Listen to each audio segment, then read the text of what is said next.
Hello, everyone. Welcome back to another episode of our preseason power ranking series. Today, we're getting to the Cleveland Browns, a team that I find to be very interesting because there's a lot of really good, but there's also some major bads in certain areas, and that leads to a team that ends up around middle of the pack here. It also doesn't help they're in a very competitive AFC North. This is the first AFC North team that we're going to be covering.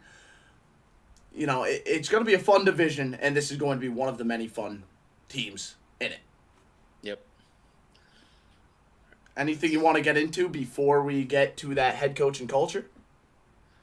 Not really. I mean, again, you said it yourself. There's a lot to love about this team in the front office, to like on the actual roster.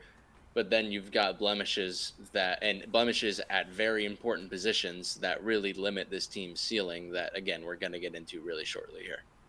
Yeah, and let's start by talking about the head coach and culture, right? I don't know how you feel about Stefanski. I'm a big fan of him. I think he does some really good work. And it's not as much about him as a offensive guy and what he knows about football, although he does obviously know a lot. For whatever reason, he is able to constantly get that team to succeed despite adversity. It is a constant thing with the Browns in his tenure there. And it's very interesting because we're used to talking about the Cleveland Browns and saying the culture is awful. But it doesn't really feel that way too much. No, right? not like it has been in the past. Even 5 years ago, it doesn't feel that way at all. There's a lot of optimism in this building, and it's a reason why. Like if there was a bad coach or another head coach at the helm other than Stefanski, this team's probably lower in our ranking because there are some real blemishes on this team. But we trust what Stefanski's able to do in the X's and O's, and as a culture guy, as their head coach. And that shows again when they are going through a rough stretch or something bad happens. Someone gets injured, the team keeps fighting. Like, they don't lose a step whatsoever. The team is constantly ready to go out there and battle, right? And in a division like the AFC North, you need to be able to do that. There is no doubt about it. The Cleveland Browns. You look at some of the injuries dealt with last year. Starting quarterback, we can debate how much of a problem that was, but starting running back, one of the best running backs in the league, and this offense still found ways to found ways to get things done. Maintain the same identity, too. They didn't change what they were doing. They didn't switch up anything. Yeah. They remained a pound the rock, run the ball, rely on that running game type of offense, even when Chubb went down. And that, again, just tells you how this team feels in the locker room. Now, the Cleveland Browns as an organization, very different conversation. But it doesn't affect the on-field product. It doesn't. And that's what I really want to hit home here. Because when I talk about the head coaching culture, I'm talking about the on-field product and how it translates to the on-field product. Do I still think the Browns are a poorly run organization? Yeah. Absolutely. Yeah. But it no longer affects the on-field product. So you know what? I give Stefanski his flowers here, and I think everyone else needs to do the same.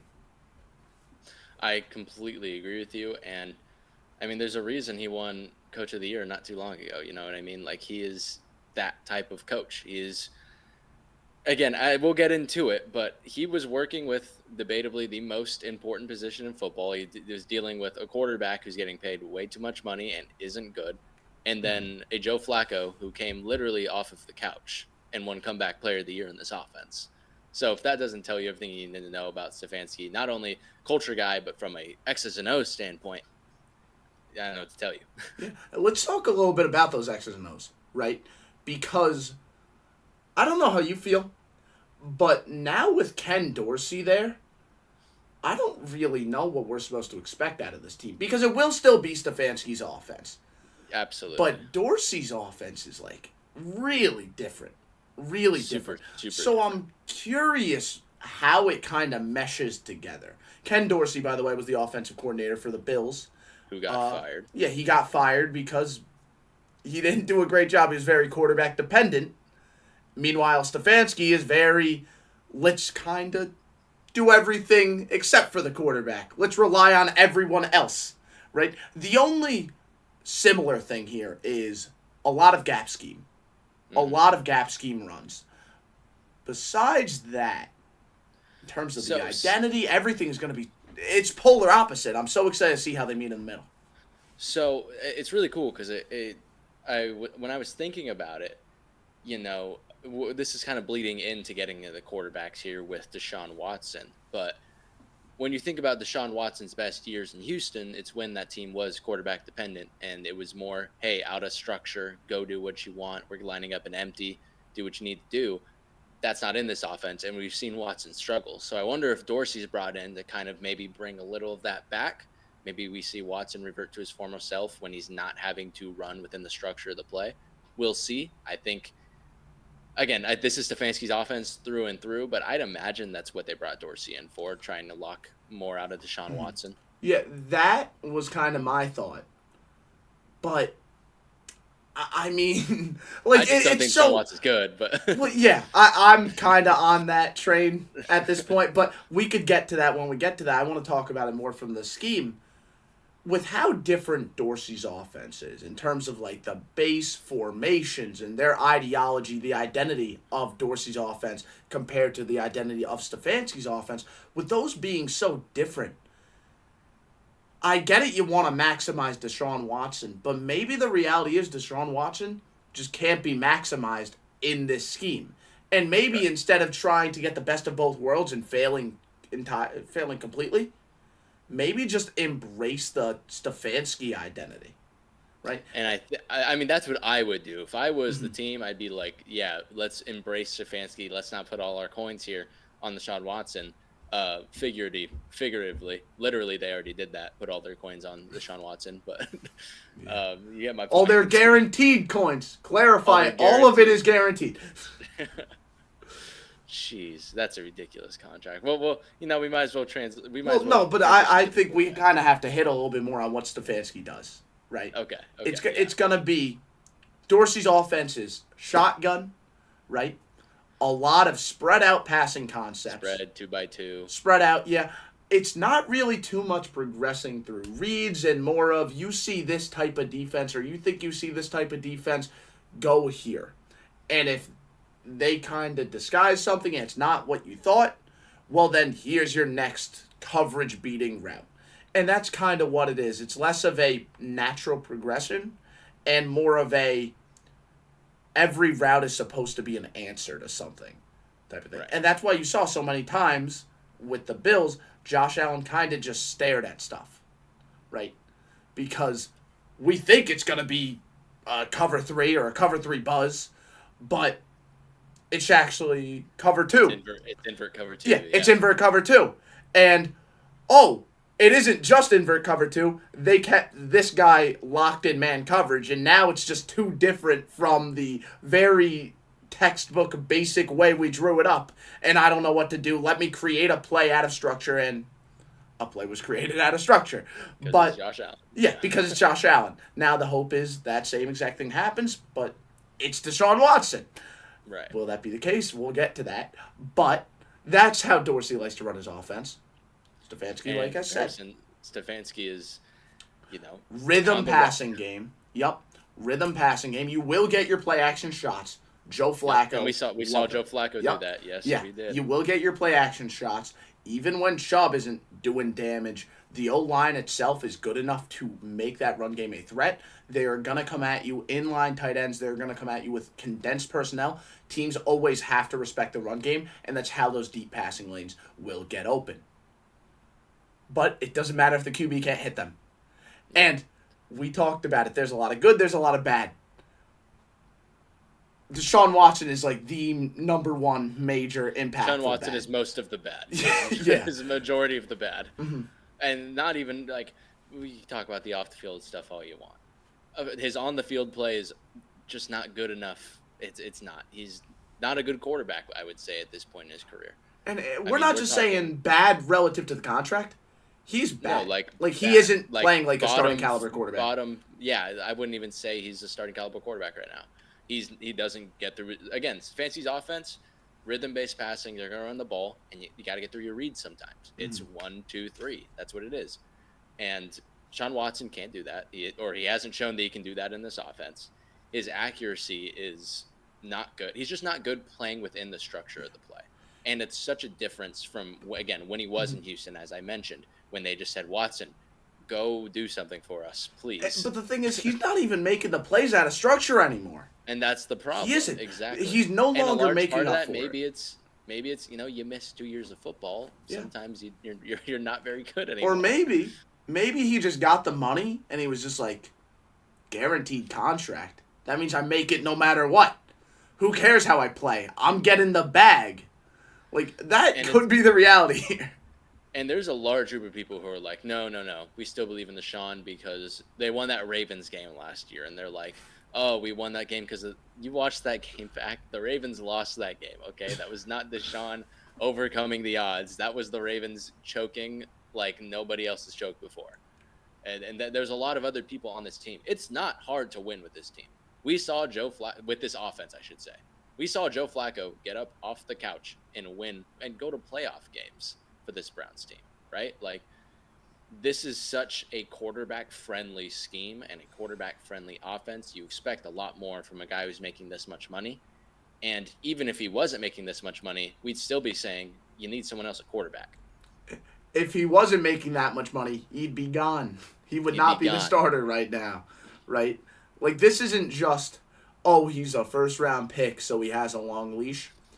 Even if he was the number 1 overall pick, I think he's replaced by now. I do. Mm-hmm.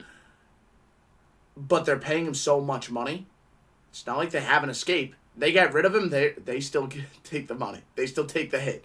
They could try and trade him, but there's not a single team in the NFL, XFL, even USFL, any of these leagues that want a piece of him right now.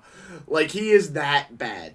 With that contract, considering that contract, he is genuinely doing more bad for your team than he is good. Yep. And it's so awful because you look at the rest of the pieces on this offense, they got a lot. They got a lot to work with. Ton. But beside Deshaun Watson mobility, he offers nothing to maximize that receiver core, which I imagine you want to go into here. I'd like to actually touch on 2 of the backup quarterbacks real quick. I want to talk about Jameis Winston because you want to talk about Joe Flacco replacement. This is Joe Flacco replacement. This is, I'm going to throw it up, and that's what Joe Flacco did last year. And I'd imagine if this team is losing games because of Deshaun, at some point you see Jameis. I think you see Jameis Winston play at some point this year. I don't know whether it's for Deshaun Watson not staying healthy, whether he's playing bad. I think Jameis Winston gets on the field, and I can pretty confidently say he probably runs this offense better than Deshaun Watson does right now. Just in the sense of running the football and you have the shot plays. And the other guy I want to talk about is Dorian Thompson-Robinson. And just because I was a really big fan of his coming out of college, I had him as my 6th ranked quarterback in that draft. And, he had one start last year against the Ravens defense that didn't go well. As a rookie, I think that's okay. But he's just somebody to keep an eye on. I think he's somebody who could be a decent quarterback someday, but we'll have to see. I just wanted to touch on him real quick. Yeah, I mean, DTR is a very fun name. I mean, so is Jameis Winston, right? I gotta say this. If the idea is for Dorsey to maximize these guys that could make plays with kind of this exciting flair and plays purely based off of flair, you got some guys. Right. You have some guys. You have some guys that will make plays. What is it that Jordan said his game was? Jordan said his game was, what, fire, not flair or something? Yes. Yeah, this quarterback room is all flair, no fire. All flair. It's all all flair, no fire. Tyler Huntley's in this room, too. Yeah. Pro Bowler. Pro Bowl quarterback, Tyler Huntley. Tyler Huntley. Yeah, my God. Yeah, I am excited to see this. How's the mobility going to play a role here? Yeah. Right? Because you listen to all those names except maybe Jameis Winston, but he's also pretty mobile. He can move. Yeah, he can move. But the other guys are like runners. There's runners. They're guys who could run the football. So I'm really excited to see, like, how do you incorporate that? Because it's clear they only wanted guys that at least have a decent amount of mobility. Right? Yeah. Like, is it going to be read options? Well, I found that interesting because this is an offense that runs a lot of gap schemes. So how you do read option, right? I'm just excited to see that, especially now that it's going to be a lot more out of shotgun because of Dorsey. There's some opportunities here. Mm-hmm. So let's move to these receivers now. So you have Amari Cooper, who, in my opinion, is still one of the more underrated receivers that we have in the league. Everything he does from a route running perspective, with his hands, how he's able to settle in zones, his jump ball ability. I mean, he's just a really overall complete wide receiver that the Browns got for next to nothing, and they're reaping the benefits of. Yeah, he doesn't have the speed he used to, and there are some times where like plays will go through his hands, and I noticed, like, just going back as the guy editing all these videos, I'm always the guy that's the pessimist here with the receivers. I don't know why, but like, I like Amari Cooper. Let me just make that clear. I do like Amari Cooper. I'm just saying he isn't flawless. He's not flawless. Still, you gotta love him as a one. Like, I do really like him as a wide receiver one, especially on that. We just said 4th round pick for him. Like, that's a great value. That's great value. I thought it was a 5th. Well, it might have been. Was it a condition? I don't know. It was. It might have been conditional. It was not a 3rd round, 2nd round, 1st round pick. Okay. No, you know, it wasn't caliber, which is ridiculous. Exactly, and he is. You know how I am. I like these technical route runners, and he's one of them. Absolutely. And while he doesn't have the speed he once did, he has some speed to him. He does. Absolutely. As my dog, you know. Now that's the Browns, can we just have the dog bark? Is that fine? There you go. I've edited out a lot, but I'm gonna use the fact okay. This is the Browns. Dog pound as an excuse here. I think it's fine. I think that's fine. Okay, yeah. Amari Cooper, great receiver. And then you look at the rest of this room. Yeah. And I want to start with Jerry Jeudy here. 1st round wide receiver who they got for a not very good value pick. But this time it was justified because Jerry Jeudy wasn't very good in Denver. Everything from, especially his hands. When it came to his route running, he was this elite separator in college that just wasn't. He had flashes of it in the NFL. Wasn't quite the same when he got here. And they're taking a flyer on him.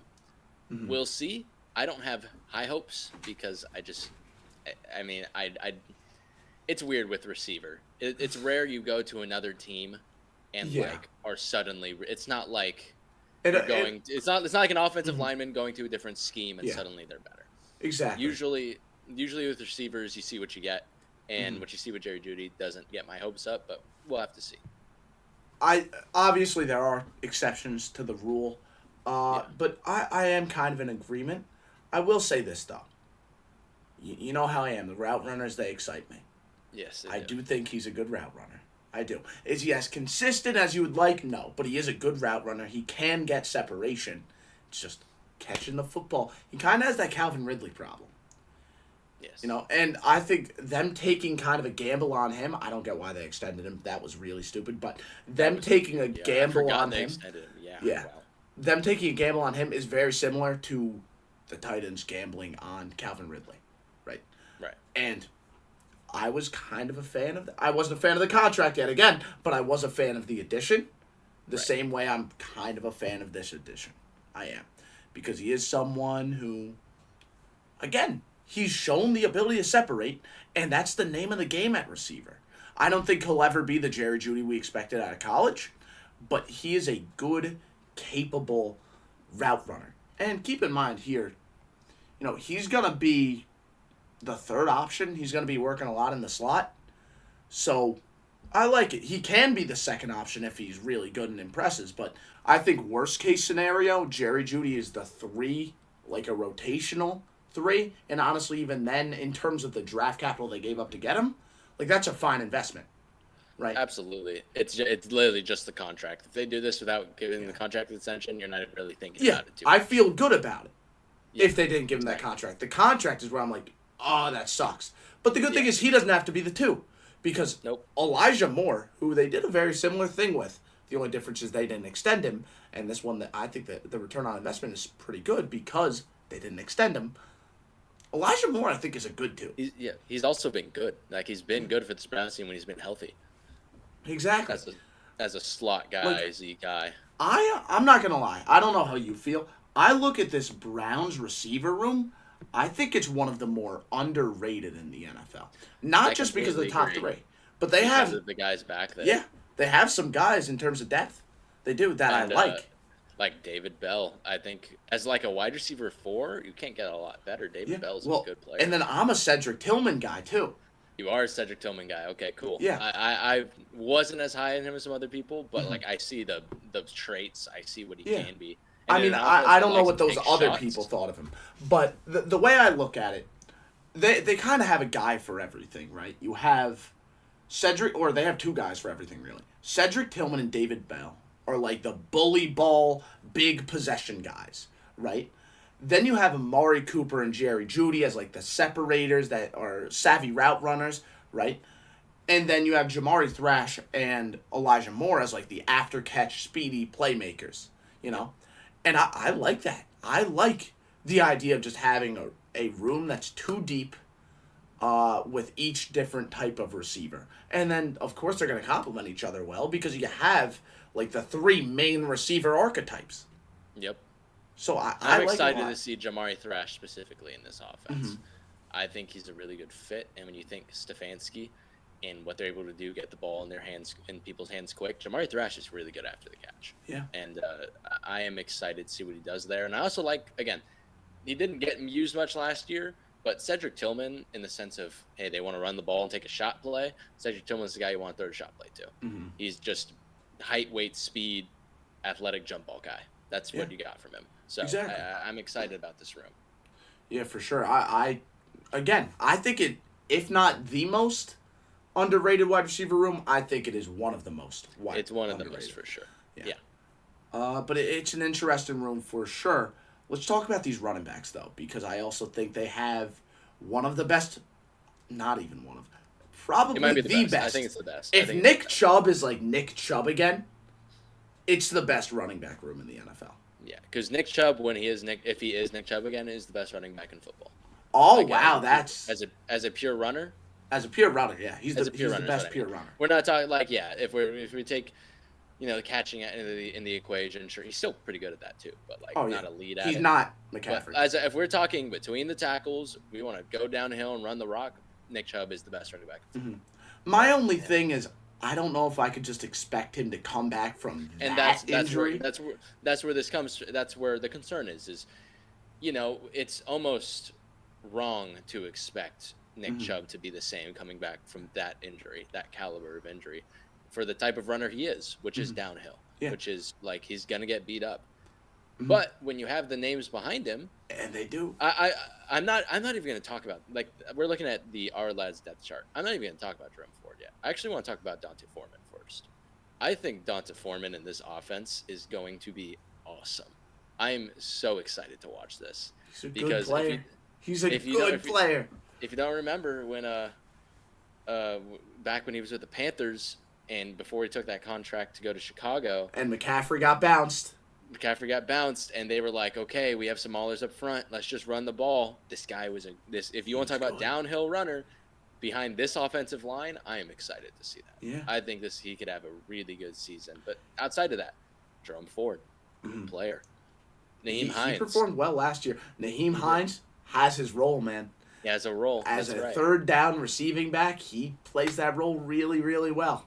Mm-hmm. Really well. And then another name I want to bring up. Pierce Strong. As of right now, he's really just been a special teamer. But I'm telling you right now, this guy was a dog at South Dakota. So I didn't actually watch Pierre Strong, but I had a lot of people tell me they liked Pierre Strong a lot. He was a dog, man. And I'm just waiting for him to get his opportunity. So the way I look at it, right, you got Nick Chubb, who is, of course, spectacular, but maybe you can only get like 5 high caliber plays out of him per game. Maybe he plays like 30% of snaps, right? Okay, fine. Then what about the other 70? That's between Jerome Ford, Deonta Foreman. Those are probably going to be the two that come in when Chubb needs a break because he's older now. He has some wear and tear. Naheem Hines is going to be the third down guy. And then if Pierre Strong really looks good, oh boy. Like if he is who us Pierre Strong truthers think he could be, they're in a great spot. Now let's move over to the tight end room. Tight end / fullback. I want to mention the fullback here because Stefanski's scheme does use a little bit of fullback. Yep. David Njoku is the star of the show here. He's the tight end, and let me tell you right now, there's a lot of good tight ends in this league. Like, there's a fair share.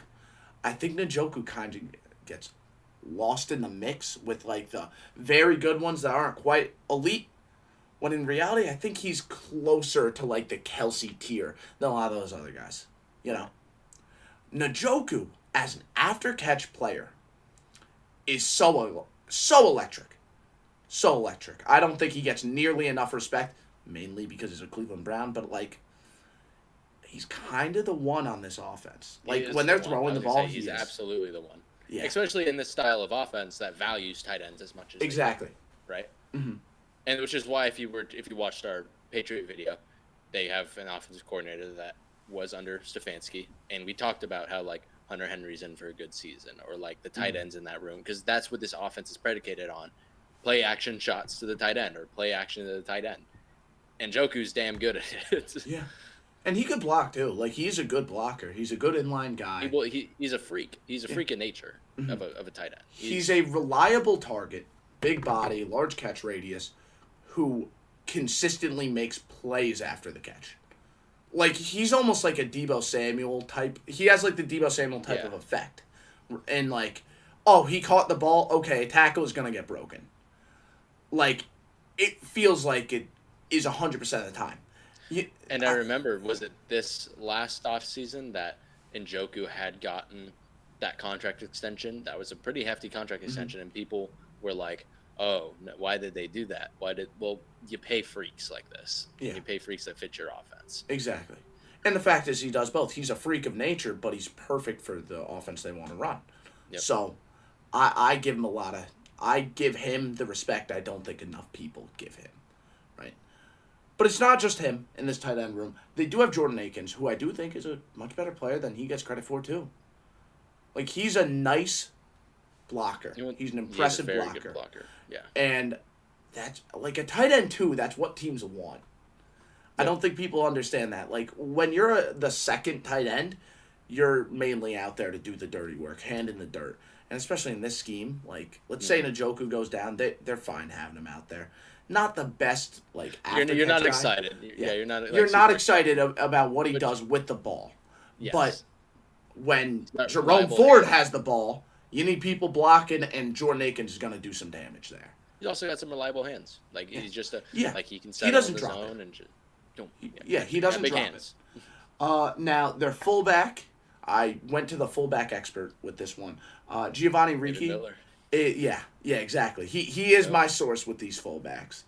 I saw immediately when and his College Football 25 came out. The immediately when it came out, he released a list of the top fullbacks in the game. Yeah, the second, right? The second, dude. And I'm running a UCLA dynasty, and UCLA is like the 8th ranked one, and I'm like, he will be used in my dynasty. Don't worry, I got you, Mr. Yeah, but whenever a team has a fullback, or whenever I don't know what a team is going to do at fullback, I ask him. Like, Giovanni Ricci is the fullback here. He is David Miller's number one op. Okay. He hates Ricci. Giovanni Ricci. I've never heard of him hating a fullback. Yeah, no, he claims he is not a fullback. He does not belong in that position grouping. He doesn't get that honor. Just not an overly effective blocker, and that's he is just not a good blocker. In terms of, like, a ball carrier, I think he's a nice utility guy. But the blocking work is bad. And the reality is when Stefanski brings his fullback out there, he wants him to block. But still, he's not going to be on the field too much. He is a fullback in the modern NFL. It also doesn't help, again, he's not a great blocker. But he'll go out there and do some damage when they call upon him. Right. So let's move now to this offensive line, which is really... There's a lot of highlights of this offense, but this offensive line is awesome. Like, it's... especially when it comes to the run game, they got some maulers up front. Yeah. Yeah, no kidding, right? Let's not start at left tackle here. Yeah. Because you said that, I don't want to... Yeah, You want to start with the guards? I was thinking we just go right to left as opposed to left to right. That's fine. I thought we were looking for the best players on this line to start with. Yeah, well, but Conklin is really good, too. Conklin is really good. Conklin is a really good player. He's a right tackle, and he's a effective pass blocker, but damn, can he also get it done in the run game, too. He can run, man. Yeah. Like, he's very reliable, and he has been kind of his whole career, even with Tennessee. But, like, you know, he did get injured last year. We did have to see the guy behind him. And I don't know about you. I love the guy behind him. Do you think there's a world where one of them switches to left? Yes, absolutely. I think it'd be Conklin. You think it would be Conklin? Just because DeJuan Jones played his entire college career at right tackle. Yeah, that's fair. You know, you wonder, can he? He's progressing. He's progressing so well as a young player. You don't want to screw that up. So, you won't like me for this because, what's his name? The kid in Chicago was your top tackle last year's draft. Darnell Wright. So, I wasn't Darnell Wright aside, I wasn't the biggest Darnell Wright fan. He's proved me wrong, but like I had DeJuan Jones ranked over him in my as for right tackles in that draft. Yeah, that I find to be a little bit crazy.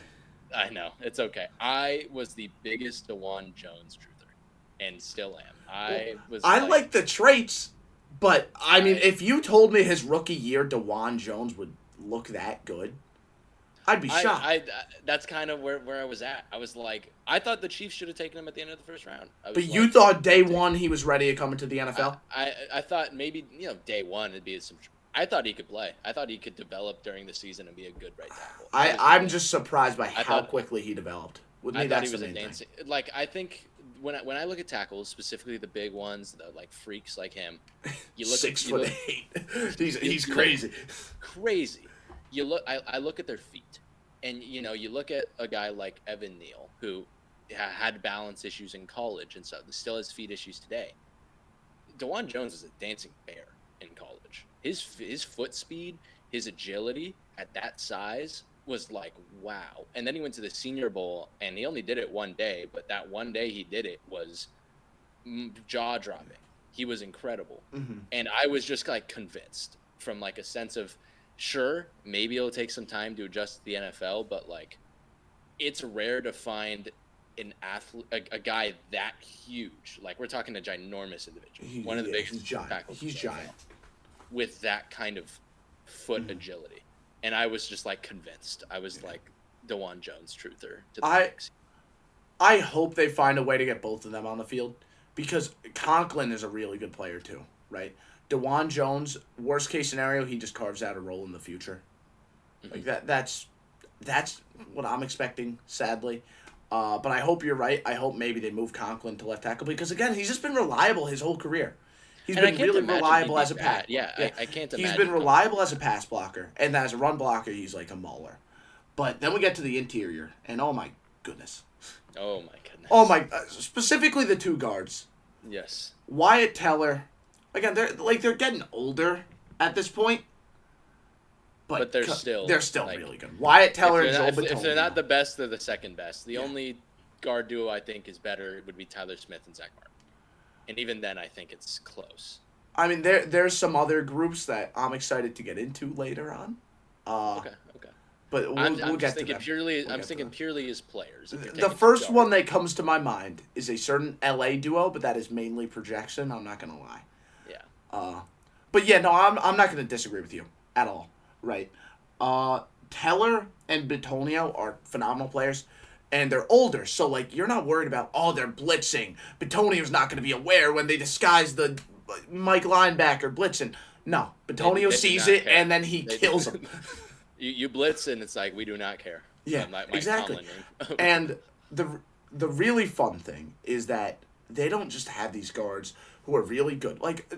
What sucks is too many of the good guards are kind of just doing inside zone all the time, right? So it's like, oh yeah, Tyler Linderbaum is a really good center, all that stuff. And I'm not denying it. And, of course the same with Quentin Nelson. Oh, he's a really good guard. And, there's a bunch of people. The guy in Atlanta, right? Yeah. There's a lot of really good guards in this league, but too many of them are just taking their zone steps and just slowly getting guys up the field. What's really fun about the Browns with Wyatt Teller and Joel Bitonio, they're like highlight reels out there, you know? Like, they go out there, they're pulling and they're strapping guys, and it's so much funnier. Yeah, Joel Bitonio on the pole is a fun watch. Yeah, but it's the same with Teller, too. Yes. And then what's even better about that is when you have Joel Bitonio pulling, and then you have Wyatt Teller killing someone on a backside down block. Mm-hmm. You know? Like, that's when it becomes fun. And it's like, people see when a really good offensive lineman is on their team, they're like, yeah, you know, they're really good, but they're not flashy. Right? It can be. They can be. You know, they can be. I've watched the Quentin Nelson college football highlight tape. Okay? Yeah, they can be flashy. Yeah. Chris Lindstrom is the name in Atlanta. I think he's the main example of what I'm talking about.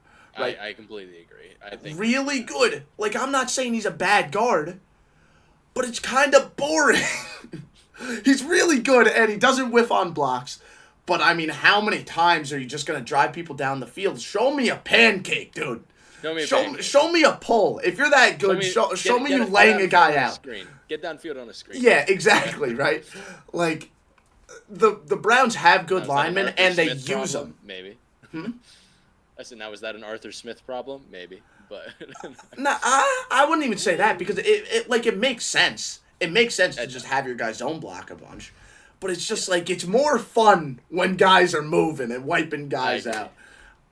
Now, they also have some depth there with Zach Zinter, who was from Michigan. He's a rookie. Yeah, rookie they drafted this year. Yeah. He's another guy. He could go out there. You want him to pull, he'll pull, and he'll kill people. You know. Again, you're coming from Michigan, which, as we've talked about with on their Chargers video, love to run football. Yeah. So, Yep, exactly. But then center, I think, is an interesting spot. They have some depth. They have depth, and they're all kind of, I would argue, around the same kind of skill level. Yeah. Like, I'm not very much beneficiary of the guys around them. That when you have Joel Bitonio and Wyatt Teller next to you at the center position, you should, like, if you're bad, you shouldn't be in the NFL, probably. Yeah. You shouldn't be playing. Yeah, that's fair. It's a lot easier to play when you have that level of talent around you. But, like, Pacic is fine. He's a good center. He's fine. And again, they have some depth there, you know. Especially guys they drafted recently. But Pacic is who I'm expecting. Yeah. Right. And then we move to why we didn't start with the left side with Jedrick Wills. Yeah. You know, I feel so embarrassed saying this, but I was on the Jedrick Wills over Tristan Wirfs as tackle 1 in that draft train. I was. Keep in mind, that was a legitimate debate. Like, it was Tristan Wirfs versus Jedrick Wills. And I said Jedrick Wills was the better guy.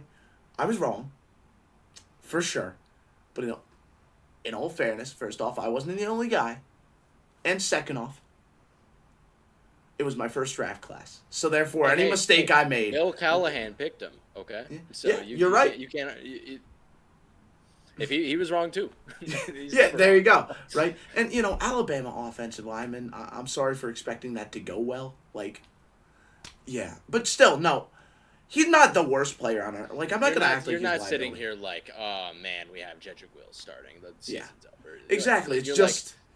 Like, you could do better. You have a lot of exciting names, and then you have the left tackle, who has disappointed relative to his draft status, but he's not bad. Right? He's not bad. You're just sitting here like, man, we drafted you high. We wish you were better. You should have been better. But like, it's not a liability like with these other teams. You feel relatively good about everybody on this line. Mm-hmm. Yeah, no, I like, that's just what it is, right? And maybe it doesn't help that there's so many good offensive linemen around him, but if DeJuan Jones keeps getting better, and you think maybe you could go ahead and move Conklin over, you're doing that. Because then you have 5 or 4, like, great players out there. Yeah. So that's probably where they're looking. But not only are they good in their starting 5, they have some depth here. And that's what I really like with this group. One guy I want to name real quick. He's a guard, undrafted free agent, Javion Cohen out of Miami. I was a decently big fan. I thought he should have been drafted. I liked what I saw at the Senior Bowl. I liked what I saw on tape with him. I think it's a very underrated undrafted free agent pickup, and it's really nice depth to have if Batonio or Wyatt were to go down, and or both, because Zach Sinter would go in before him, Yeah. of course. But like, it's just a guy to have and develop, just really solid technique, And good run blocker. yeah, Like, he's and Wyatt Teller is the name, is of course a name who dominant player, and we're not expecting these guys to come in and completely replace him and Batonio, but. Yes. The good thing is Good you one. have guys that could come in and look like NFL starters. Yes. And you'd be surprised by how many teams you can't say that about. At center, I wanted to mention Luke Weipler. He was a guy who I think can go out there and perform Ohio State well. guy, right? Yes. He's someone that could go out there perform. He fell a lot in the draft. I don't really understand why. I think he's a pretty good player. But again, I could see him and Pacha fighting throughout the entire training camp. Right. I don't think they could go wrong. I don't think there's a wrong answer, really. And it's cool because like you have some younger guys that you think has some upside and fits the scheme. When Batonio and Teller are getting older, they are. Mm-hmm. They're older players, and you rarely ever see offensive lines stay healthy throughout a whole season. Correct. You gotta have depth there, and they do. They do. And it's nice. Yep, and they rely on it. So that I think is a really, really good unit for sure. Really solid unit. Offensive Player of the Year. This one's fun. There's a lot of different ways you could go. There's a lot. Man, I would probably go David Njoku. Damn, bro, we both have the same one. It's tough because I think a lot of others outside of maybe Amari Cooper is a lot of projection at this point. Mm-hmm. Of like, Chubb is going to be the same or like, exactly. And we like their offensive line, but there's not like one standout guy. It's just as a unit, they're good. Yeah. So, and we think it's going to be a committee in the running back room. The receivers, I think there's going to be a lot of different guys getting the football. It's going to be a really spread the wealth type of team. Right. But Njoku is going to, he was their best passing weapon last year, and I don't expect that to change. Now, Offensive Rookie of the Year. I'm actually going to go with Zach Zinter here. Really? In the sense of, someone goes down, he comes in. Someone goes down, he comes in. This is a deep receiver room in the sense that, you have a lot of guys here. Yeah. How much thrash to the field. And you can say the same thing about Zinter. But, with the way this offense is run, I think him getting on the field, which should happen because offensive lines really stay healthy, especially older offensive lines like this. He fits their scheme. It'd be beneficial. I think that's my pick. I think it'd be more beneficial for the Browns. And they're not opposed to starting rookies. Again, DeJuan Jones coming in last year. He killed it. Right? Yep. I went with Jamari Thrash. That's perfectly fine. I think as a gadget guy, I think he goes out there, does some damage. And it's kind of in that same idea. We don't think either of them see the field. Yeah. They're not going to be relying on rookies. Really. But, it's really just a matter of where do you get your most value out of, Yeah. There's a world where Thrash is suddenly he's wide receiver 3. He's easy rookie of the year. But there's also a world where Wyatt Teller goes down and Zach Sinter's at the right guard spot. And for most of the season, he's doing good things and he's rookie. So, it makes a lot of sense. Now, is either your X Factor or 12th man on the side? My 12th man is Donta Foreman. I think he is. I like that. I'm so on the Donta Foreman train of there's going to be games where he's getting a lot of carries and he's getting a lot of yardage behind this offensive. It's hard to tackle somebody who's 240 pounds, 6 foot, running behind this offensive line who doesn't go side to side. He just runs forward and you just have to tackle him. I'm so excited to watch it. Do you have your 12th man here? I don't, but I do have my X Factor. And to me, this was a really easy pick. I try not to pick quarterbacks too much, but this is the X Factor quarterback. Deshaun Watson, right? Absolutely. If Ken Dorsey can do a good job resurgitating his career, it's a completely different season for them. And my X Factor was on here too, and Deshaun Watson. Yeah. Again, it's a pretty obvious one. You're talking about if you got really good Deshaun Watson, he might even go above the ceiling we have for the team. You know what I mean? Oh my Lord, for sure. Yeah. For sure. The only thing is, again, I don't think it's very realistic. I don't either. I don't think it's realistic to even expect average quarterback play out of him. I completely agree. I think he's not a starting caliber quarterback at this point. And I think maybe he can become a Daniel Jones caliber player, maybe, But, like, that's actually where the line is right now. Yeah.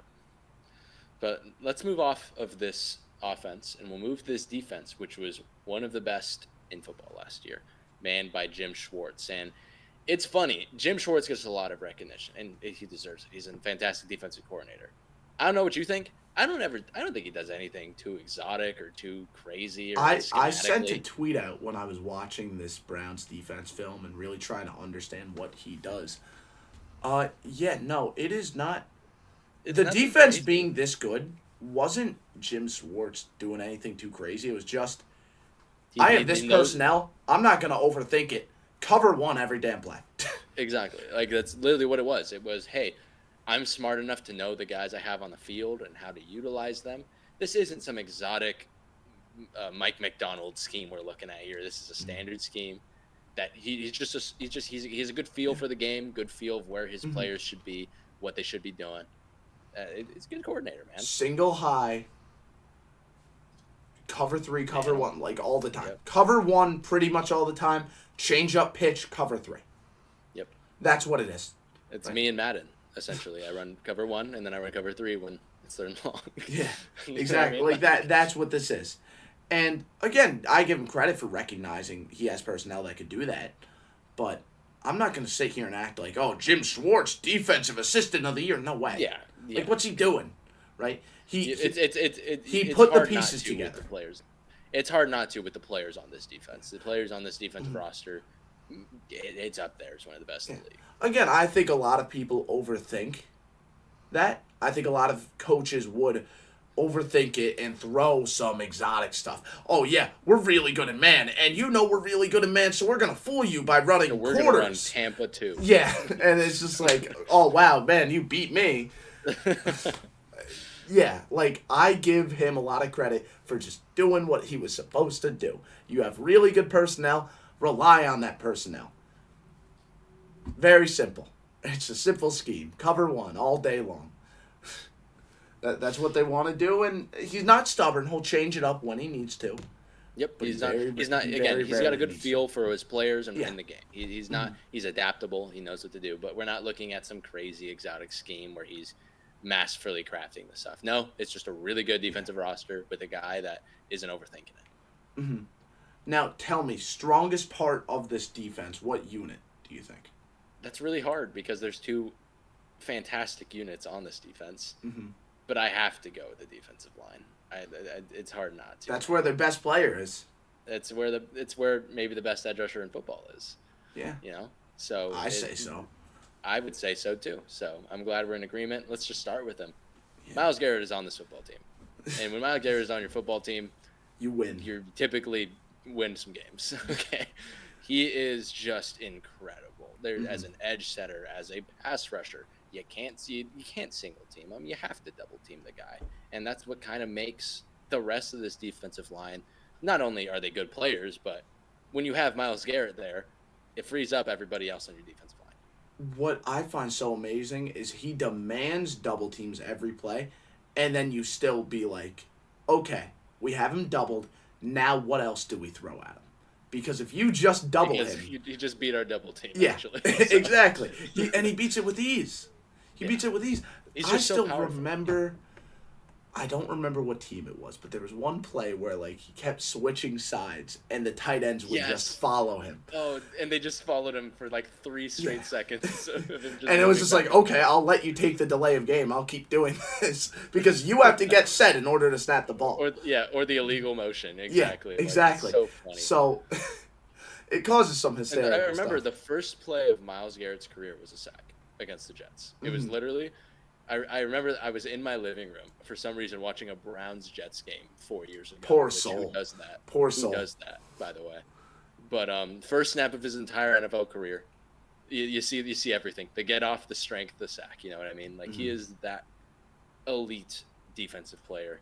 And again, it frees up everybody else along this defensive line who maybe not elite, but they're all good players. And you look at the guy across from him, and Zadarius Smith. They have such a nice rotation, right? And I think that's what it is. Guaranteeing their ability. Myles Garrett stays there every snap, without a doubt. When you have a player that good, you keep him out there. Who's just as good against the pass as they are against the run, right? Yep. But then Zadarius Smith, okay, we want to get the best out of you, and that's why when you're not 100%, when you have, you were just out there 4 plays straight, okay, Okoronkwo, go out there, Okaranko is another so good player. underrated, man. Yeah, Okaranko very is good so player. underrated. And then, okay, 4 snaps pass, Zadarius Smith, go back out there. And they just constantly rotate. That's what you can do when you have a deep defensive line. And you say the same thing about the interior, right? Dalvin Tomlinson, I don't love him as an every down starter. I don't love Shelby Harris as an every down starter at this point in his career. But I love him as rotators. Yep. And they have Mike Hall, Siaki Ika. Yeah, so I'm gonna go on my Siaki Ika rant right now. Okay, good. Was huge on Siaki Ika. He is such a Patrick Sypher defensive lineman. Dude, he is. You want to talk about a big individual? That is a big individual. He's light, not light as in physically light, but he's like light Diet Vita Vea. Yeah, Diet Vita yeah, Vea. exactly. And that's exactly what he is. Like he is. Like I remember on tape being like, this guy's a great run defender, but for some reason, like here's the difference between him and Vita Vea. In college, at least, he could pass rush. He got some pass rush moves in college. It was kind of crazy to watch. I was huge on him. I was like dumbfounded he fell as far as he did in that draft. Yeah, it doesn't make sense. It didn't make any sense to me. And the fact that he's here as like right now in the depth chart, your third-ranked defensive tackle, I don't think that's the case. I think he'd probably be over Mike Hall next year, at least for the start. Yeah, no, I agree. But you agree as a rotator, he's a lot better fit, right? Oh, absolutely. Absolutely. Because I just don't know. I didn't think the every down consistency was what you would want. No, that's why you rotate him. And now you got a great player here. Exactly. And then you talk about Mike Hall. I wasn't huge on Mike Hall, personally. But as a rotator. You're feeling good. I feel that way about everyone on this defensive line except Myles Garrett. I feel that way about everyone on this defensive line. Yeah. And all of them will have their specialized roles, right? Mm-hmm. And that's something I think we can credit to Schwartz in the sense he knows when to take his guys out, when to put them in, has their roles, knows what they're good at. Mm-hmm. Knows how to use his players. Mike Hall is more of like a finesse rusher. Meanwhile, Ika is just gonna bull rush you, right? And then I saw Ika hit a spin move at some point in his tape in college, and I was sold. Okay, like I'm so high. I am the leader of the Siaki Ika. And then even at edge rusher, you got Zadarius Smith with the speed, right? Yep. And then Ogbo Okoronkwo is gonna beat you with power. Yep. Like, you're going to be able to rotate these guys, and as a tackle, right, if you're a tackle playing against the Browns, if you have to be worried about dealing with Myles Garrett all week, and then Myles Garrett takes 2 snaps on you, of course he kills you, right, and then he switches sides. You deal with Zadarius Smith, who shows you speed. You think, like, oh, yeah, this is a break. Okay, cool. And then he beats you with speed. And they're like, okay, I really got to worry about the speed here. But I'm going to be fine if I worry about the speed. And then next thing you know, you see big Ogbo Okoronkwo, and he just bull rushes you. And now it's just like, what the hell? Like, this has to be the most, like, rattling team to go against if you're an offensive lineman. Absolutely. Because rotational offensive linemen aren't really a thing. Rotational defensive linemen are. So, this is a terrifying defensive line. Yeah. And they're backed up by a pretty good linebacker core, man. Jeremiah Owusu-Koramoah, again, he's one of those guys. Again, you're looking at it like, how did he fall as far as he did? I get there were some injury stuff, but this is a good football player, man. He's not just a great athlete, right? Of course, he is a great athlete, but he's more than that now, right? Yeah. At one point, it was just speed, and you want someone who could go man-to-man with Travis Kelce and these great tight ends? JOK's your guy. But now, he's instinctive with it. And he sees stuff. And he's able to make plays constantly. He's always in the right place. Sideline to sideline? Yeah. Sideline to sideline with this guy. And he's become a versatile weapon, too. You're going to see him align on the line of scrimmage sometimes and really disguise the coverage. And he's going to be able to drop back from the defensive line and do some stuff. Like, he is such a Swiss Army knife for them, who is, because of his athleticism, just so capable and so consistent now. He has really developed well, and this was a huge breakout season for him last year. Yep, huge, and he's only going to get better. A young player, and then we move to Jordan Hicks, who playing that more Mike linebacker style of role. he's not going to blow your socks off, but behind this defensive line, it's easy to Fine play player. Mike. Yeah. He's a fine player. Yeah.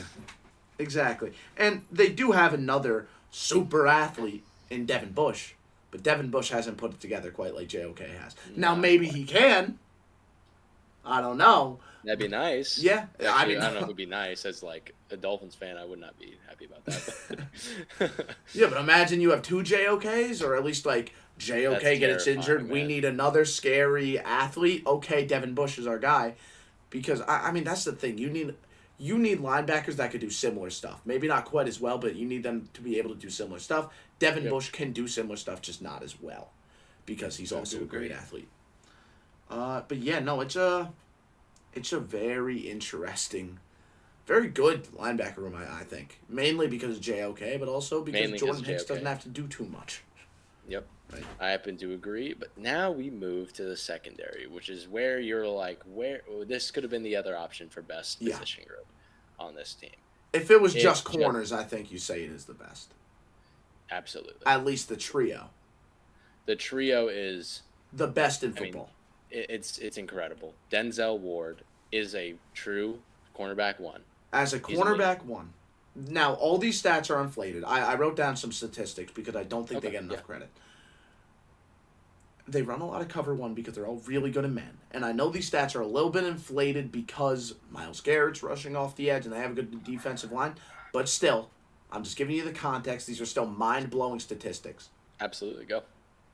Greg Newsome, the cornerback two, would mainly be lined up on the second best outside receiver. 43.1% completion percentage allowed, which is very, very good. And only 2 touchdowns allowed. Denzel Ward, who was man-to-man with wide receiver ones pretty much the entire season except when he was hurt. 39.2 completion percentage. Only 2 touchdowns allowed. Martin Emerson, who was a slot corner, which is remarkably difficult, 35.4% completion percentage allowed. 0 touchdowns. Wow. Again, slightly inflated because of Myles Garrett existing, but you don't see a full trio finish below 45%. If you have one corner that finishes below 45%, you feel good. Having 3, that's insane. Yeah.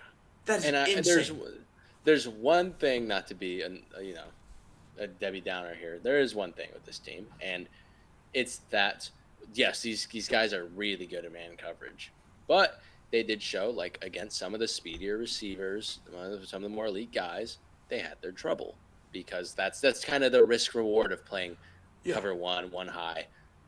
Man-on-man coverage when you're playing against elite receivers like that, you're gonna get plays where it looks bad and you're gonna get beat, and that's where I think Schwartz has to be like, okay, let's try some different stuff against these other teams outside of just straight cover one man. But My even point then, here is these corners are so good. Yeah, you're concerned about it, but you're not like no, you're not worried. Like, normally you're not- you say, or offenses say, when they see cover one, they're like, okay, so we're going to have a one-on-one. Our best receiver has to be able to win. You can't do that against Cleveland because Denzel Ward is most of the time winning that matchup. right. All right? And it's Absolutely. the same with Martin Emerson. And it's the same with Greg Newsome. Like, you don't just get to say, okay, I see cover one here. That means I'm going to have my receiver going on a go route, and he's going to win. And I'm going to rely on him to win. Because that's not going to happen. He isn't going to win. Because this is the best cornerback trio in football. Yep, I happen to agree. Just amazing. But then we move to the safeties, and still good. You're not sitting here worried about these safeties. Yeah. But it's not the. It corners. isn't what those guys are. I do want to start with Grant Delpit because as a like box safety, thumper, almost linebacker-esque kind of player, he's awesome. I love him in that role. Yeah, he does a good job, for sure. I definitely But he's not some like for one, he's strong safety for a reason. He's not somebody who's going to be he's not the guy, he's not the safety that's high. He's rarely no. ever. Yeah, You no. know, that's just not his game. He's more of that, almost like Derwin James kind of player in the sense of like they're going to be in the box. I'm not comparing him to Derwin James, Yeah. just in the role they play. No, but I'm saying even Derwin James, I kind of trust more as that single high guy.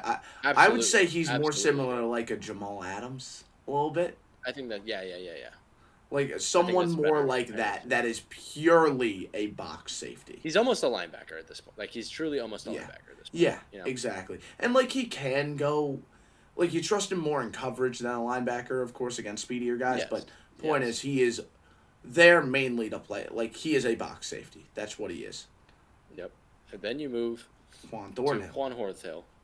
Sorry, I said that name wrong. Juan Thornhill. Yeah. And he coming over from Kansas City, maybe expecting a little more. He's not like again.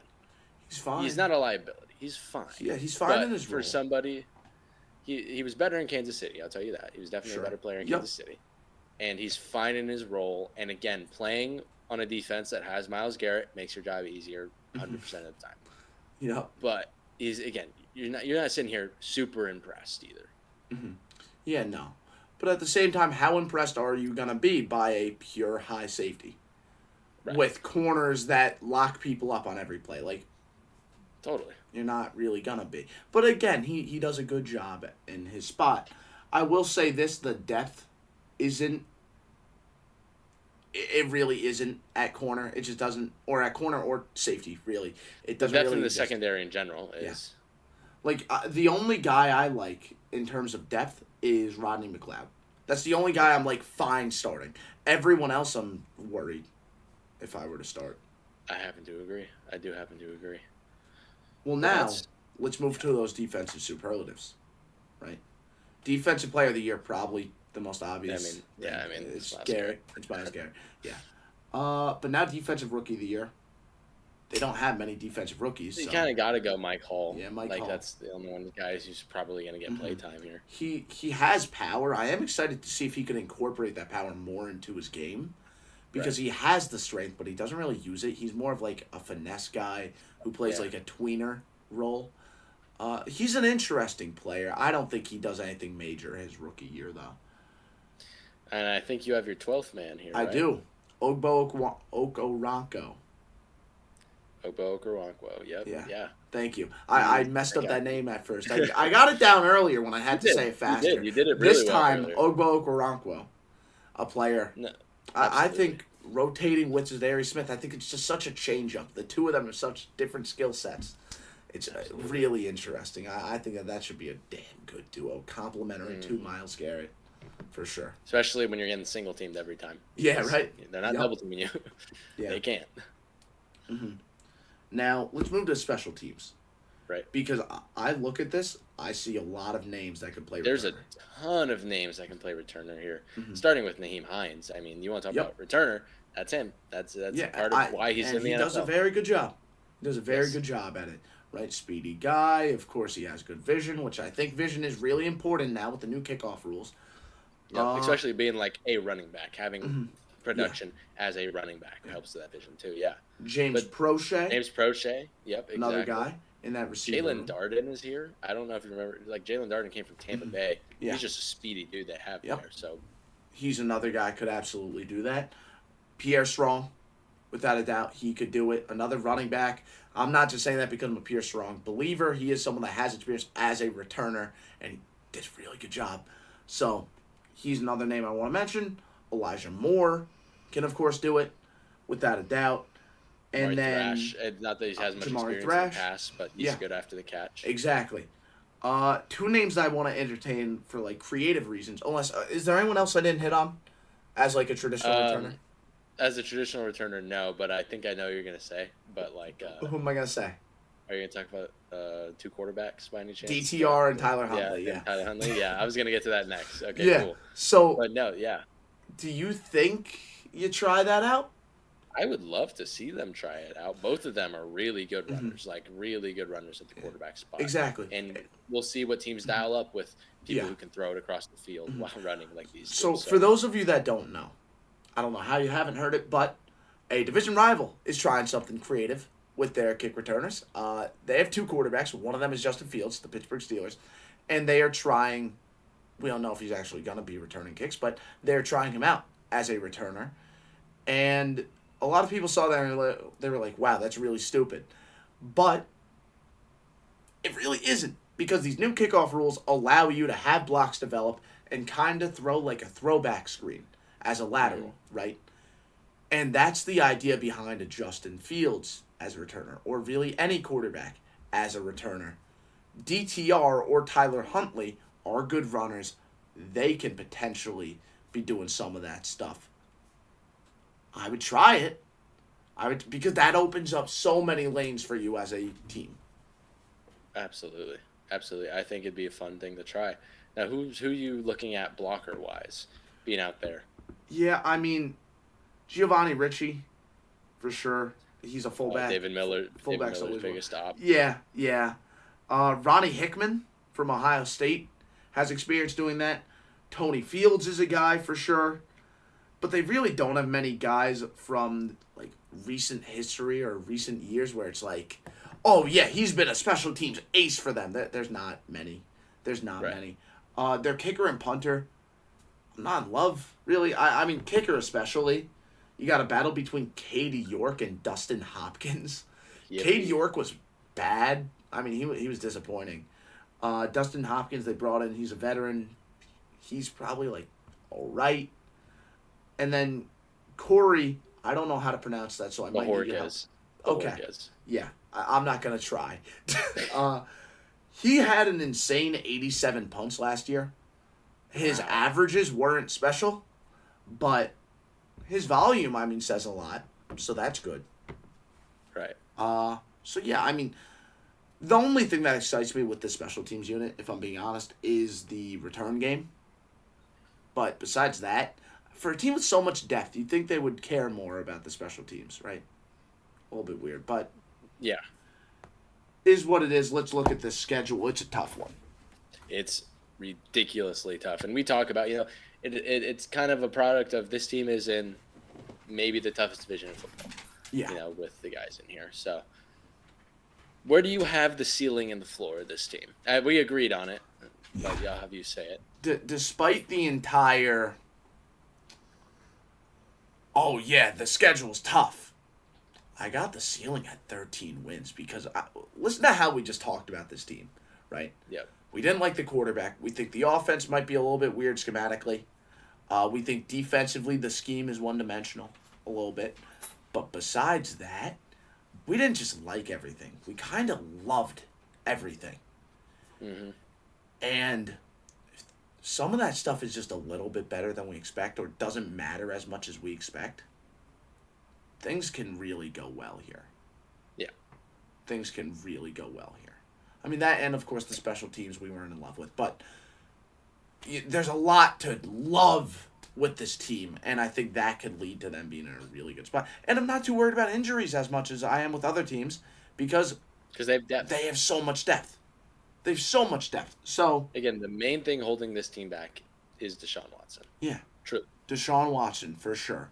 That and a little bit of that one-dimensional defense, but it didn't catch up with them last year.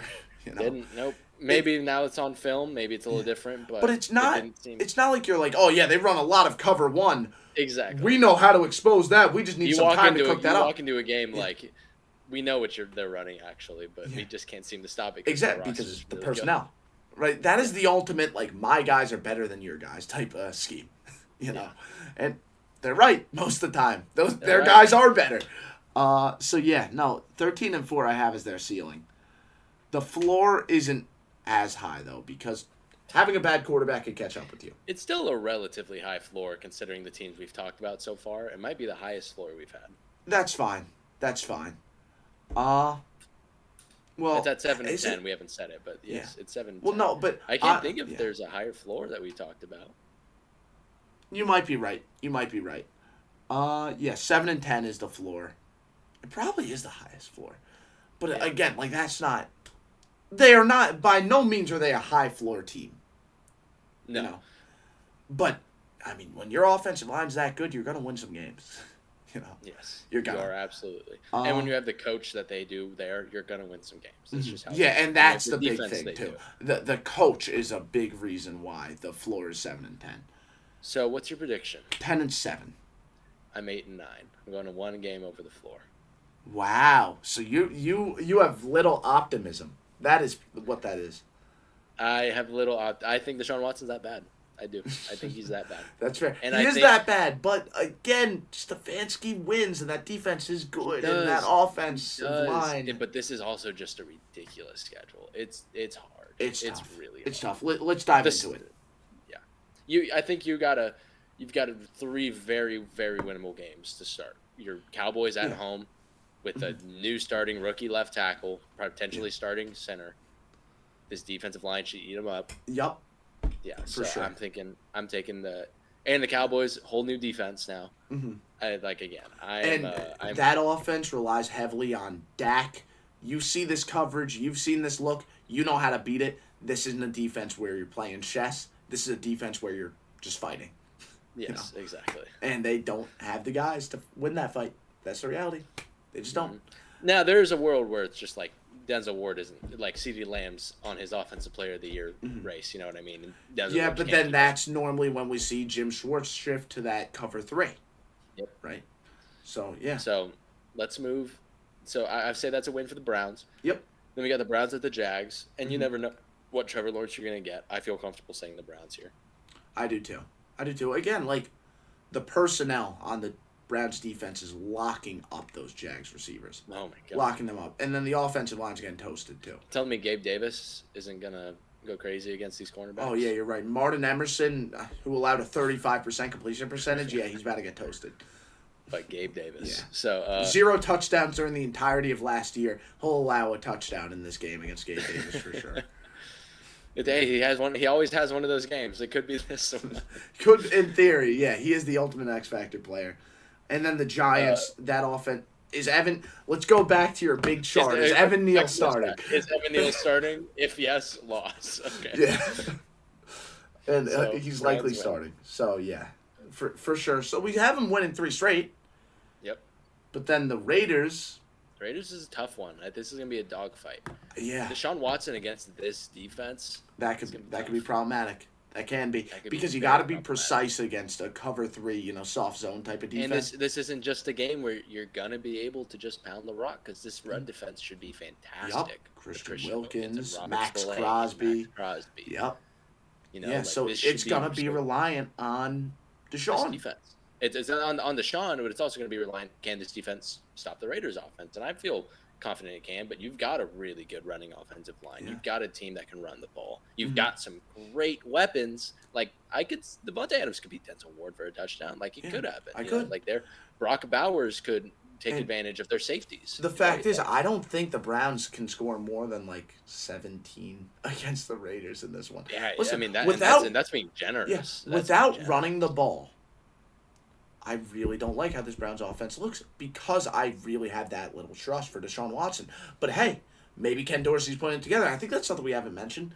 Ken Dorsey and Stefanski might be meeting in the middle during this first 4-week stretch. Maybe we could see a Jacksonville team upset them or a Cowboys team upset them in week 1. Like, that's very possible. They're going to have growing pains along the way. So an upset in one of these first 3 weeks, very possible. And them winning this Raiders game, I find that to be pretty unlikely, honestly. I find that to be unlikely. I would, especially at home in Vegas, I'm taking the Raiders here. Yep, I agree. So then we have the day of Jaden Daniels' death.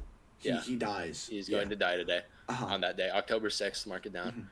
Yep. And then we have Browns-Eagles. And this is, again, another team where it's like, can't just run the football all the time because they're designed to stop the run. They have some guys up front to do that. And it's going to depend on Deshaun. And if here's another checklist. Depend on Deshaun. If yes, I don't feel great about a win. I don't feel great about a win. And this is, again, another team where it's like, it's never fun to go up in man coverage against AJ This is Brown. also and I was gonna say this is a game where it's like, okay, your defense is built around my guys are better than yours. Are they? My guys Are they here? They might not be. Yeah, I don't know if they are better here. In all honesty, this is the first game where I'm like, yeah, I could see Jordan Mailata blocking Myles Garrett. Absolutely. I could see him getting some time, and I could see AJ Brown beating out Denzel Ward. Mm-hmm. And, have that happen even 2 times. I don't think the Browns are able to catch up. I almost feel like this is a lock for the Eagles. I feel like it's a lock, too. That's my lock here. Mm-hmm. Then we have Bengals-Browns, and this is interesting because this is one of those my guys beat your guys thing of Jamar Chase, Denzel Ward, but we Mm-hmm. really have to see where this offensive line is at. How is Uh, Amarius Mims, you know? well, so I actually kind of disagree because the Browns are really good at getting that ball out hot. Or sorry, Bengals are really good at getting the ball out hot. Mhm. And Joe Burrow is. I look at it like this: the elite of the elite quarterbacks in the league, at least right now, the big trait is, are they affected by pressure? And Joe Burrow isn't. He is not. He's not, and that's where it's like, okay, Myles Garrett is very good, but pressures don't matter here. Sacks do. He might get a sack or two. Will he get enough? I don't know. I don't And know. Jamar Chase is one of those receivers where like it's not a bad thing to say Denzel Ward can get beat by him. Jamar Chase is He's good. incredible. He's good. He's good, you know. So like, And if he isn't, T. Higgins, Greg Newsome, that's a tough fight. If T. Higgins is around, which we expect him to be. now my one concern with the Bengals here is like, how are they against the run without DJ Reader? Now I know you have I love high hopes those for guys. it. I love those So guys. I know you do. So that I think. What do you think? Who's more likely to win both these games, the Bengals or the Browns? I think I know your answer. Who's more likely to win both? Yes, The Bengals. Bengals. Yeah. But could I say? I think it's probably a split. Yeah, I would say so too. So Probably. instead of Although the Browns, we'll just yeah, I would say like 70% chance it's a split. How's that? yeah. So let's move to the Ravens now. Without the this is an interesting game because they don't have Mike McDonald anymore. Not Mike McDonald, sorry. Will McDonald anymore. No, it's Mike McDonald. You had the right name. Did I? You I'm said thinking. Whenever I say, I always. So I get Mike McDonald and Jets depth chart edge rusher Will McDonald and mixed up former first all round the pick. time. And former first round pick. Don't 15th forget that. overall pick Will McDonald. Okay, I get him mixed up all the time for some reason. I just do. Mm-hmm. But they don't have Mike McDonald anymore. So will this be the same Ravens defense? We'll have to see. They're still damn good against the run. I don't care. Yeah. Listen, they lost Patrick Queen, who was big against the run, but I love Trenton Simpson. I don't think he's going to be exposed. I loved him And a they lot. still have Roquan Smith. And they still have Roquan Smith. Second best And linebacker. their D-line with Justin Madubuike, and they have some depth pieces there. Travis Jones is good. Like, yeah, they're going to stop that run game. Rely on Deshaun Watson. Let's go back to that checklist here, Chief. You know, If yes, they're relying on yes. Deshaun Watson. I'm giving the Ravens the win, and I feel like it's going to be a double win for them. I think And again, this is one of those teams where it's like, yeah, our guys are better than yours on the offense, but there is one guy back there named Lamar Jackson who kind of negates that half the time because he's able to evade the pressure. Yep. And when you have everything locked up, he's going to run for 30 yards because man coverage versus a mobile quarterback, not a great mix. When it's Lamar who's Exactly. that mobile, yeah. But you do have JOK, who could be a really good spy. Who could? Absolutely. But So- then so we'll have to see. But I feel confident saying the Ravens here. Yeah. Yeah, I agree. And then Chargers. You feel okay saying that. They run the ball well, but they don't stop the run too great. No, and you don't have to rely on Deshaun Watson. Yeah. That's You're a win. okay. Yeah, It's a win. exactly. Bye week. Now, the Saints, I think this is probably an upset. Really? I do, because let's go back. I don't want to sound like a broken record. Yeah, you're right. Defend you're the right. run well. Yeah. Like, that is Dennis Allen's bread and butter. He wants to defend But the run. I mean, we'll have to see how this offense. Like, this might be a 7-point scoring game. Like, there might be 7 points scored in this game. I don't see this offense doing a lot for this. The Saints offense doing a lot on this Browns defense by any chance. Rashid Shaheed gets a deep shot at some point. Chris Olave. Right. No, they have players, right? Yeah. But like this is. But I'm saying this is a defense where it's, I don't want to say easy, but you can take the top. Like, you don't have too high, right? Rashid Shaheed gets a big play at some point, which is very possible. I think Saints win it. I do. Again, they're not being overly cautious about a big play. I think it's very possible Shaheed makes a big play at some point. Okay. Chris Olave could be a reliable target. Maybe Kamara gets loose on one play. Like, if they get even a solid 17, I don't think the Browns can do too much. Like, I do actually feel that bad about Deshaun Watson. But now, after the bye week, do we maybe question, is he starting at this point? Right. Like, there's definitely that question. And it's like, now it's like, do you depend on Jameis Winston or DTR, as I mentioned, you know? Let's move over to Pittsburgh, though. I do think the backup quarterback potentially changing. I think that could really do a lot for the rest of the schedule, at least. Totally. But, like, the Browns and Steelers are a very similar team. They're a team that want to run the ball. Mm-hmm. They're a team that want to play good defense. Yeah. Now it's like, let's just hypothetically say Deshaun Watson starting, right? Like, let's say, like, worst case scenario for both teams. You got Deshaun Watson versus Justin Fields against two really good defenses. We're looking at 3 points. We're looking at 3 points between two teams. Who do you Sloppy take? football game. Sloppy I mean, the football. reality is it's probably a split. I agree, but here's something to mention. We talk about Stefanski pulling out the sloppy football games. Steelers, that's Also their whole good. thing. Yeah. All they do is You can't out Tomlin. You can't out Tomlin. I also just think the Steelers are probably just the better team right now, in the sense of like, yeah. And then maybe that's a bit of a projection because there's a lot of young guys on this offensive line, but it's a lot of young guys that I love. Like, I love Broderick Jones coming out. I love Troy Fontenot. I love Will Frazier in this Arthur Smith offense. So, it most likely is split. I do feel better about the Steelers. If I were to choose a team to win both of them, I choose the Steelers personally. But that's where I'm at. Would I agree with that? I mean, I'm trying to think more from a perspective of who could block the elite edge rusher better. Right. And it probably is... It might be Pittsburgh. Because Pittsburgh has two good tackles. Yes. Meanwhile, or at least we expect, it's a lot of projection. That's fair. It's a lot of projection. But even then, like, Jedrick Wills still starting on the left side, going against Highsmith, who's a damn good edge rusher. Yeah. So... Both, wow, they are really similar. Holy. Really they are. similar. Yeah. Okay. Denver now. In Denver, primetime football. Surprised this is a primetime game. That's insanity to me. Yeah. Monday Night Football, yeah. Wow. December 2nd. Mark your calendars. Browns-Broncos. Put it on. I feel pretty okay saying the Browns win this game. Cleveland is the more talented team.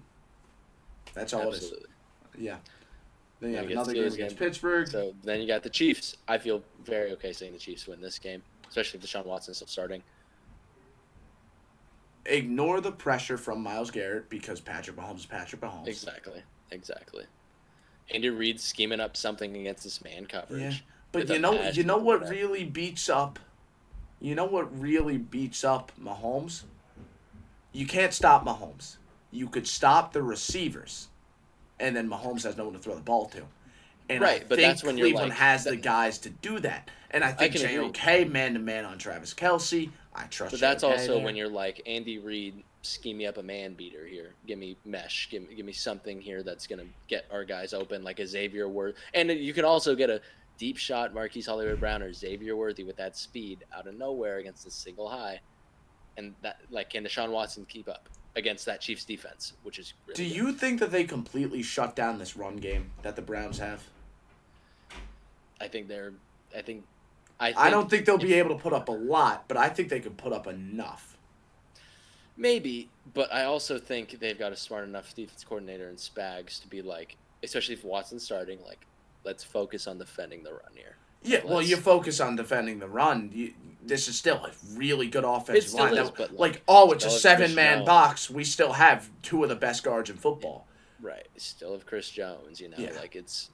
So I don't think it's impossible for the Browns to win this game. I think I do take Cleveland in the upset. I probably would go with the Chiefs, but that's all right. That's why we have different records here, right? Exactly. Well, again, I'm not doing these with exact. When I do the record, I'm kind of just throwing a number.